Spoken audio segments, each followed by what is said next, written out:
Hello students, beginning for विकुंज में आपका स्वागत है। तो आज हम करने वाले हैं अपना political science chapter 1 power sharing का पार्ट 2।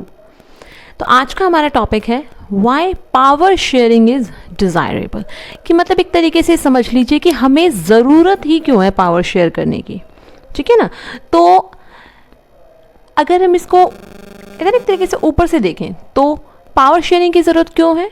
आपने लास्ट टाइम हमारा जो इसका लास्ट पार्ट है उसमें मैंने आपको 2 कंट्रीज़ के बारे में बताया था, बेल्जियम एंड श्रीलंका। तो आपने देखा कि किस तरीके से उन्होंने अपने कंट्री को हैंडल किया, वहाँ का जो पॉलिटिकल इंस्टेबिलिटी थी या फिर पॉलिटिकली जो प्रॉब्लम वहाँ पर आ रही थी उसके लिए उन्होंने सॉल्यूशन निकाले। तो दोनों के जो निकाले हुए सॉल्यूशन थे उससे क्या हुआ, श्रीलंका में क्या हुआ, सिविल वॉर हुई, जिसकी वजह से वहाँ पर काफ़ी ज़्यादा लोगों की डेथ भी हुई थी, जैसा कि आपने देखा। एंड बेल्जियम में क्या हुआ था, शांति रही और वहाँ पर ऐसी कोई सिचुएशन नहीं बनी, क्योंकि वहाँ की जो गवर्नमेंट है उसने सबका ध्यान रखा। तो एक तरीके से हमें मान सकते हैं कि सबसे बड़ा तो क्या है, पावर शेयरिंग की हमें क्यों ज़रूरत है, किसी भी कंट्री में पॉलिटिकल स्टेबिलिटी बनाने के लिए और वहाँ पर शांति बनाने के लिए, और वहाँ के लोगों में कोई भी कॉन्फ्लिक्ट ना क्रिएट हो, और अगर क्रिएट हो तो उसको सॉल्व किया जा सके। इसके लिए हमें किसकी ज़रूरत होती है, पावर शेयरिंग की ज़रूरत होती है। तो बेसिकली क्या है, 2 मेन कारण है पावर शेयरिंग के, मोरल एंड प्रूडेंशियल। ठीक है। तो प्रूडेंशियल को हम हिंदी में बोल देते हैं युक्तिपर्क। दैट मीन्स कि जब हम किसी चीज़ में उसके लाभ हानि, दैट मीन्स प्रॉफिट, है ना, फायदा नुकसान सब कुछ देखकर तब जाकर किसी मेन कंक्लूजन पर पहुंचते हैं, तो उसको हम क्या बोल देते हैं, प्रूडेंशियल बोल देते हैं।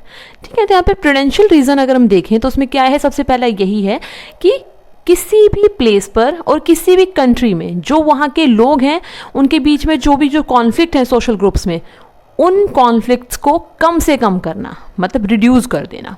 ठीक है। नेक्स्ट है, कोई भी कॉन्फ्लिक्ट अगर वहाँ पे क्रिएट होगा तो उसकी वजह से वायलेंस होगा, तो वायलेंस को कम रखना, और अगर वायलेंस होगा तो पॉलिटिकल इंस्टेबिलिटी आएगी, तो उस पॉलिटिकल इंस्टेबिलिटी को भी कम करना।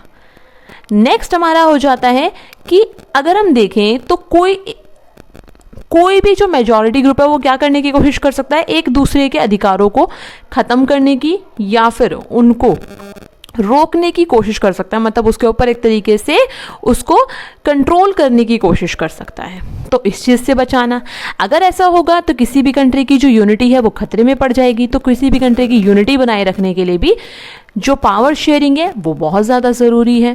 और इससे क्या होगा, सिर्फ ऐसा नहीं है कि क्या नाम है आपका, जो मेजॉरिटी ग्रुप है उसको फ़ायदा होगा, जो माइनॉरिटी ग्रुप है उसको नुकसान होगा, नहीं।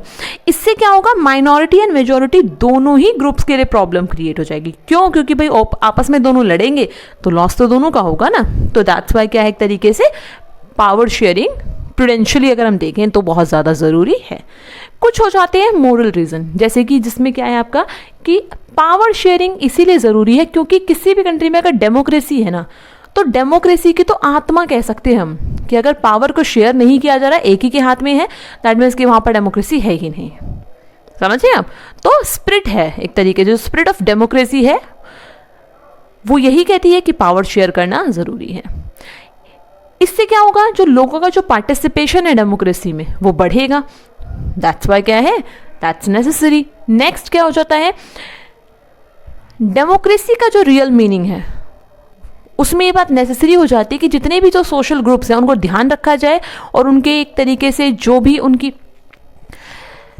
चीज़ें उनको चाहिए, उनके जो व्यूज़ हैं उन सबको ध्यान रखा जाए, और तब जाकर पावर को एक तरीके से शेयर करना नेसेसरी है। क्योंकि अगर आप पावर शेयर नहीं करेंगे तो आप ये मान लीजिए कि ये कैसा हो जाएगा, अगर अलग अलग सोशल ग्रुप पे आप नहीं कर रहे हैं तो like a monarchy, dictatorship, that means dictatorship है यहाँ पर। तो ठीक है ना, अगर आप सबको ध्यान में नहीं रखेंगे तो मोरली रीज़न हमें कह सकते हैं ये बहुत ज़्यादा ज़रूरी है कि सभी को ध्यान में रखकर सभी का इन्वॉल्वमेंट बनाने के लिए क्या है, किसी भी गवर्नमेंट में पावर को शेयर करना नेसेसरी हो जाता है, असेंशियल है। ओके। इसके बाद हमारा जो नेक्स्ट टॉपिक है वो आता है, लेकिन उससे पहले मैं आपको एक चीज़ बता देती हूँ। आपकी बुक में एक ना फिगर दिया हुआ है जिसमें दिखाया गया कि एक जीप है, एक गाड़ी है, उसमें 2 एक तरीके से आपके क्या है, स्टीयरिंग है। ये 2 स्टीयरिंग आपके एक चीज़ की तरफ इंडिकेशन कर रहे हैं, दैट मीन्स कि एक जर्मनी हमारी जो कंट्री है उसकी जर्मन गवर्नमेंट के बारे में इंडिकेशन दे रहे हैं, जहाँ पर क्या हुआ था, कोएलिशन गवर्नमेंट फॉर्म हुई थी। आप कहेंगे कोएलिशन गवर्नमेंट क्या होती है? कोएलिशन गवर्नमेंट क्या होती है, जब किसी कंट्री में किसी एक सिंगल पार्टी को कोई मेजॉरिटी नहीं मिलती तो जो बहुत सारी कंपनी जो पार्टियां हैं वो क्या करते हैं, आपस में एक ग्रुप बना लेते हैं, एक अलायंस बना लेते हैं, और तब जाकर वहां पर गवर्नमेंट क्रिएट की जाती है, गवर्नमेंट फॉर्म की जाती है। तो उसको क्या बोलते हैं, कोएलिशन गवर्नमेंट। अब इसमें क्या होता है कि जितनी पार्टियां इसमें मिलकर गवर्नमेंट बनाती हैं उनके सबके प्रॉफिट ध्यान में रखने जरूरी है। तो कई बार सब अपनी अपनी क्या करते हैं, मर्जियां चलाने की कोशिश करते हैं। अपनी मर्जियां चलाएंगे तो सेम वैसे ही होगा ना कि एक गाड़ी के बहुत सारे स्टीयरिंग, तो इतने स्टीयरिंग होंगे तो कोई गाड़ी को कहीं मोड़ेगा, कोई कहीं मोड़ेगा, तो गाड़ी ठीक से नहीं चल पाती। ओके, तो यहाँ पे है एक आपको खलील की उलझन इसमें दी गई है। आप देखेंगे कि क्यों ऐसा होता है कि सिविल वॉर होती है किसी कंट्री में, तो आप इसको देख सकते हैं। नेक्स्ट हमारा है सत्ता की साझेदारी। दैट मीन्स एक तरीके से जो पावर शेयरिंग है ना, वो किस तरीके से किया जाता है, किस किस में किया जाता है पावर शेयर। तो उसके लिए क्या होता है कि अगर हम यहाँ पर देख लें तो पावर शेयर करना ना, पहले क्या होता था कि कहते थे कि पावर शेयर करना ज़रूरी नहीं है, पावर सारी सिर्फ एक ही कंट्री, मतलब एक ही जो ग्रुप है उसके पास होनी चाहिए। अगर ऐसा होगा तो डिक्टेटरशिप तो आ जाएगी ना वहाँ पर, तो डेमोक्रेसी तो हमें कहीं पे नहीं लगेगा कि डेमोक्रेसी है। तो डेमोक्रेसी के तो कुछ मेन प्रिंसिपल्स होते हैं, तो पहले हम कुछ डेमोक्रेसी के प्रिंसिपल्स देख लेते हैं, जिसमें कहा जाता है कि डेमोक्रेसी क्या है। आपको पता है, फेमस है, अब्राहम लिंकन ने बताया था, democracy is that form of government, जिसमें क्या फॉर्म ऑफ गवर्नमेंट है, जिसमें क्या होता है, for the people, to the people, by the people, मतलब लोगों की, लोगों के द्वारा और लोगों के लिए चलाई जाने वाली सरकार। तो इसमें क्या होता है, जो लोग हैं वो अपने रूलर जो है उनको खुद चुनते हैं और वो क्या करते हैं, उनके बिहाफ पर रूल करते हैं। ठीक है ना, अपने जो इंस्टीट्यूशंस है वो एस्टैब्लिश करके। इसमें क्या है, जो लोग हैं वो अलग अलग एक तरीके से जो पॉलिटिकल पावर्स हैं उसके सोर्स होते हैं, मतलब उनको चलाने वाले वही हैं। तो जो पॉलिटिकल पावर में जो लोग आते हैं तो उनका भी क्या रिस्पॉन्सिबिलिटी बन जाती है कि वो क्या करें, जितने भी वहाँ पर ग्रुप हैं, चाहे वो रिलीजियस ग्रुप हैं, लिंग्विस्टिक ग्रुप हैं, उन सब की रिस्पेक्ट करें। ओके, उनके व्यूज़ की रिस्पेक्ट करें और उनको सबको साथ में लेकर चलने की कोशिश करें। इससे क्या होगा कि सभी को क्या मिले, एक इक्वल शेयरिंग मिले कंट्री में, सभी की चीज़ों की रिस्पेक्ट की जाए और जो पॉलिसीज़ और जो सारी चीज़ें बनाई जाएं वो लोगों के बेनिफिट के लिए बनाई जाए, सभी लोगों के बेनिफिट के लिए। क्लियर है, तो इसीलिए क्या हो जाता है, पावर शेयरिंग नेसेसरी हो जाता है। तो अब हम देखते हैं कि पावर शेयर किस तरीके से अलग अलग ग्रुप्स में किया जाता है।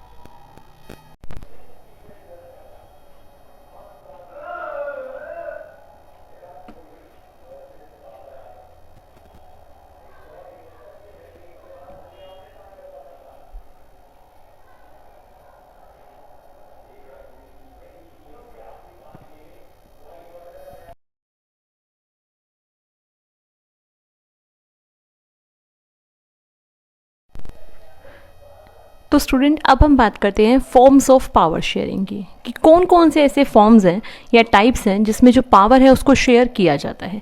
बेसिकली अगर हम देखें तो मोटे तौर पे 3-4 पार्ट्स हैं हमारे, कुछ पार्ट्स मेन हैं जिसमें कि हम पावर को क्या करते हैं, शेयर करते हैं। सबसे पहला हमारा हो जाता है हॉरिजॉन्टल पावर शेयरिंग।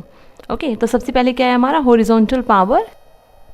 तो हॉरिजॉन्टल पावर शेयरिंग में क्या होता है, जो पावर है उसको अलग अलग ऑर्गन्स में क्या एक ही लेवल पे रहकर क्या किया जाता है, शेयर किया जाता है, जिसमें कोई भी जो लेवल है या फिर कोई भी जो उसका पार्ट है उसके पास ऐसा नहीं होता कि एक के पास ज़्यादा पावर है दूसरे के पास कम है। सभी क्या होते हैं, बराबर होते हैं और सभी क्या करते हैं, एक दूसरे के ऊपर कंट्रोल भी रखते हैं। सभी का एक दूसरे के ऊपर क्या होता है, कंट्रोल होता है, जिससे कि कोई भी अपनी पावर का ज़्यादा मिसयूज़ या फिर मिसयूज़ नहीं कर सकता कि किसी के पास पावर कम है या किसी के पास ज़्यादा है।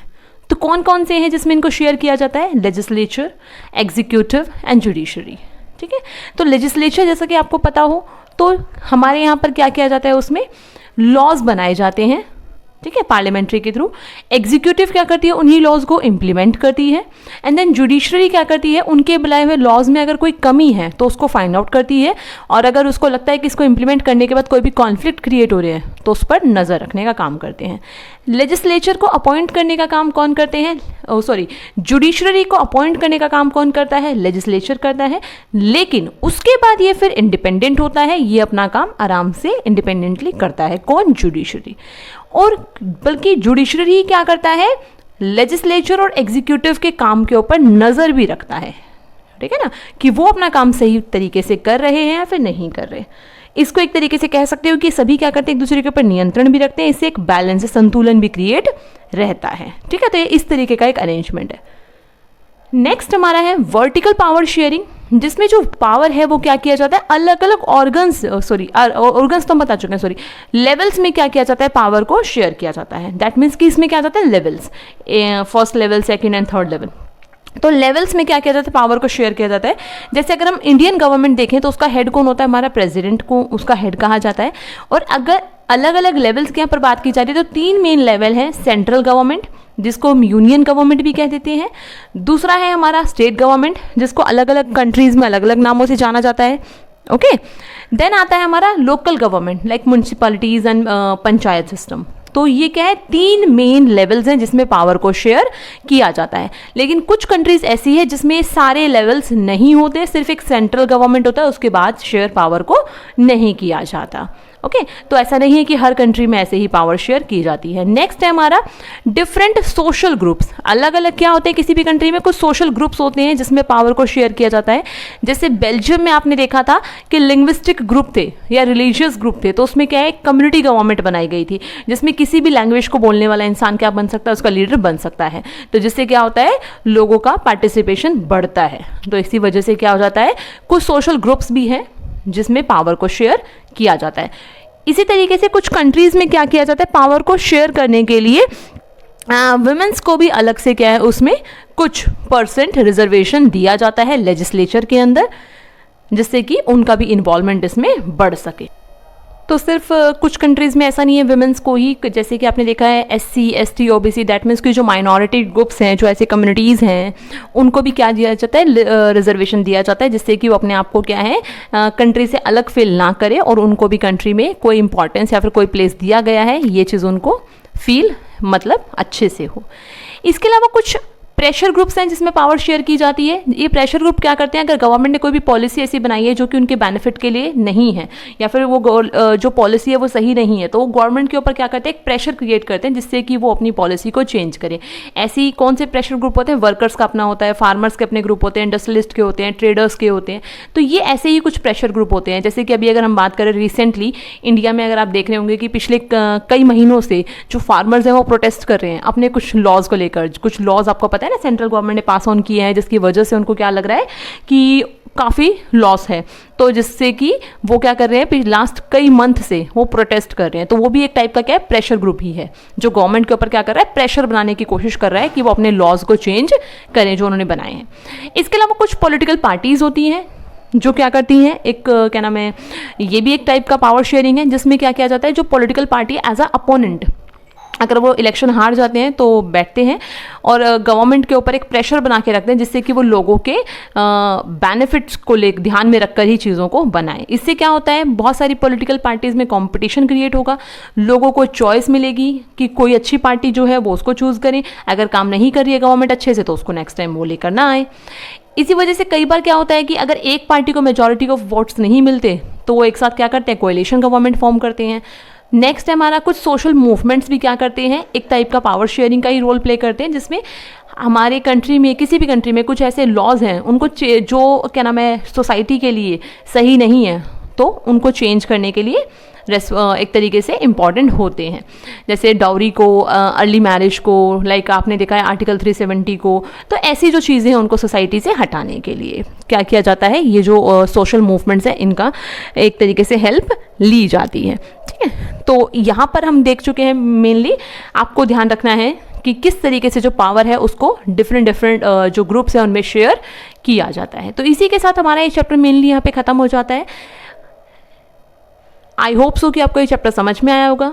आप इसको अच्छे से वीडियो को पूरा देखें, समझें, एंड देन आपके लिए जो भी प्रैक्टिस सेट्स वगैरह अपलोड किए जाते हैं उनको सॉल्व करें, जिससे कि आपके बोर्ड के एग्जाम्स की प्रिपरेशन अच्छे से हो। और अपने दोस्तों में जितना ज़्यादा हो सके इस वीडियो को शेयर करें एंड चैनल को सब्सक्राइब करें एंड लाइक करें। So thanks for the watching. Good luck students.